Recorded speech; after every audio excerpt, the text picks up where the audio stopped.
अस्सलाम वालेकुम वरहमतुल्लाहि वबरकातुहू। मैं हूँ हाफिज़ बिलाल, हाफिज़ दवाखाना से।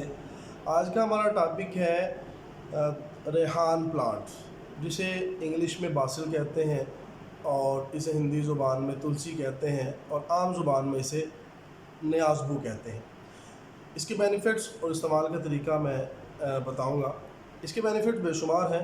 सबसे बड़ा फ़ायदा, शुगर को कंट्रोल करता है, शुगर की मकदार को कम करता है, ब्लड प्रेशर को कंट्रोल करता है, कार्टिसोल लेवल को कम करता है। कार्टिसोल लेवल ये ऐसा हार्मोन है जिसकी वजह से गुस्सा बहुत ज़्यादा आता है, तो गुस्सा को ख़त्म करने के लिए ये इंतहाई मुजर्रब है। मैदे की जितनी प्रॉब्लम्स हैं, गैस, फारा, कब्ज़, उनके लिए इंतहाई मुफीद है। चेहरे पे दाग धब्बे हों, उनके लिए इंतकील महासों को ख़त्म करने के लिए बहुत ही ज़बरदस्त है। जिस घर में, जिस जगह पे ये प्लांट लगा हो, वहाँ मक्खी मच्छर नहीं आ सकते, वहाँ उल्ली नहीं लग सकती। एंटी बैक्टीरिया, एंटी वायरल होने की वजह से वहाँ गंदगी नहीं रहती, मक्खी और मच्छर वहाँ नहीं आते। इसका इस्तेमाल का तरीका, आप इसके पत्तों को वैसे भी चबा सकते हैं और इसके पत्तों को चाय में शामिल करके भी इस्तेमाल कर सकते हैं। और इसका जो सबसे बड़ा और फ़ायदेमंद तरीका है वो चटनी की सूरत में।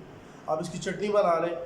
चटनी के अज्जा, इसके पत्ते, रेहान के, तुलसी, न्याज़बू के पत्ते, वाइट ज़ीरा और कूज़ा मिश्री, हस्बे मिक़दार नमक। हाँ, जिन मरीज़ों को शुगर है वो कूज़ा मिश्री इस्तेमाल ना करें, हस्बे मिक़दार नमक इस्तेमाल कर लें।